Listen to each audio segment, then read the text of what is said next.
حالیہ دنوں میں ہونے والے تشویشناک واقعے میں جہاں حزب اللہ کے اوپر لبنان میں کافی زیادہ حملے ہوئے اسرائیل کی جانب اور وہ بھی پیجرز کے ذریعے، تو یہ کافی تشویشناک بات ہے. آئیے اس پہ نظر ڈالتے ہیں.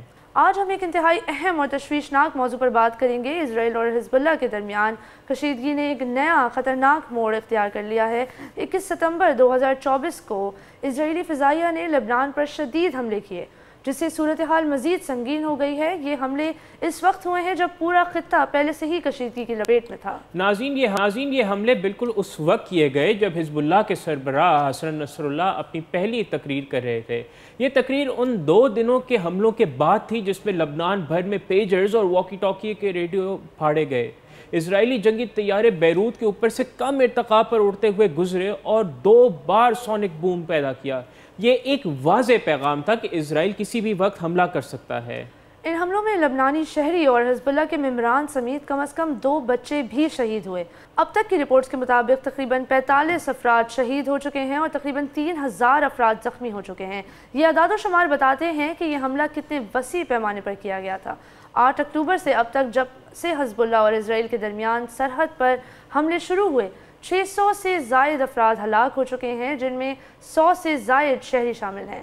یہ ایک خوفناک انسانی المیہ ہے.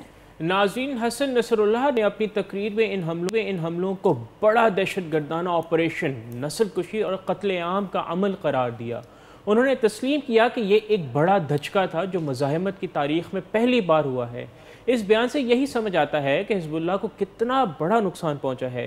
لیکن انہوں نے اسرائیل، خاص طور پر وزیر اعظم نیتنیاہو کو للکارتے ہوئے کہا کہ ہم حملے کا خیر مقدم کرتے ہیں اور ہم اسے ایک موقع سمجھتے ہیں. یہ بیان ظاہر کرتا ہے کہ حزب اللہ اپنے موقف سے پیچھے ہٹنے کو ذرا بھی تیار نہیں ہے. اسرائیل کے اس مقصد کے جواب میں کہ وہ اپنی سرحد کو محفوظ بنانا چاہتا ہے تاکہ وہاں سے بھاگے ہوئے لوگ واپس آ سکیں، نصر اللہ نے کہا، میں آپ سے وعدہ کرتا ہوں آپ آباد کاروں کو ان کے گھروں میں واپس نہیں لا سکیں گے. یہ بیان دکھاتا ہے کہ دونوں فریقوں کے درمیان کشیدگی اتنی زیادہ بڑھ گئی ہے، لیکن انہوں نے یہ نہیں بتایا کہ حزب اللہ کب اور کہاں جوابی کارروائی کرے گا. شاید یہ خاموشی بھی ایک حکمت عملی ہے.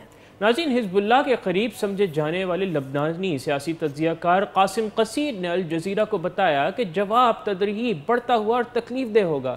لیکن ماہرین کا کہنا ہے کہ حزب اللہ کو اب بہت احتیاط سے اپنا اگلا قدم اٹھانا ہوگا، کیونکہ لبنانی امریکی یونیورسٹی کے پروفیسر عماد سلامی کے مطابق حالیہ اسرائیلی حملے نے حزب اللہ کی سنگین کمزوریوں کو ظاہر کیا ہے اور ان کو لگتا ہے کہ حزب اللہ کی جوابی کارروائی میں تاخیر ہوگی، کیونکہ وہ اپنے آپ کو دوبارہ منظم کرنے اور غزہ میں ممکنہ سیز فائر کا انتظار کرنے کی کوشش کرے گی.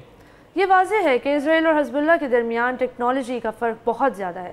نصر اللہ نے خود اس بات کو تسلیم بھی کیا اور کہا کہ ہم تسلیم کرتے ہیں کہ دشمن کو ٹیکنالوجی میں برتری حاصل ہے، خاص طور پر جب اسے امریکی اور مغربی ممالک کی حمایت حاصل ہے. حزب اللہ کے حامی ٹیلی گرام گروپس نے بدھ کو کچھ اسرائیلی ویب سائٹس بشمول کچھ اسرائیلی میونسپیلٹیز کے پیجز ہیک کیے ہیں، لیکن یہ واضح ہے کہ یہ اسرائیلی ٹیکنالوجی کے مقابلے میں بہت کم ہے. اس پورے واقعے سے ظاہر ہوتا ہے کہ مشرق وسطیٰ میں امن کتنا نازک ہے.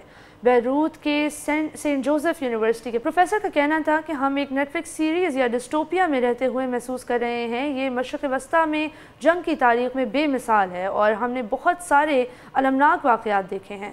ناظرین، حزب اللہ کے پاس مواصلاتی نظام پر حملوں نے کچھ لبنانی لوگوں کو فکر مند کر دیا ہے کہ کہیں اس کے بعد اسرائیلی حملہ نہ ہو جائے.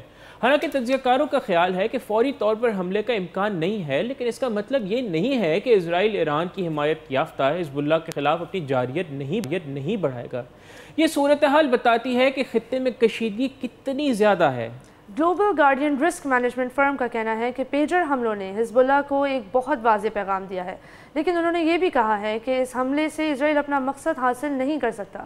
وہ اپنے شمالی سرحد پر بے گھر ہوئے اسرائیلیوں کو واپس لانا چاہتے ہیں، کیونکہ حالیہ واقعات سے ظاہر ہوتا ہے کہ دونوں فریق کسی بھی مذاکراتی معاہدے سے مزید دور ہو رہے ہیں. سبسکرائب کریں اور بیل دبائیں تاکہ کوئی خبر رہ نہ جائے.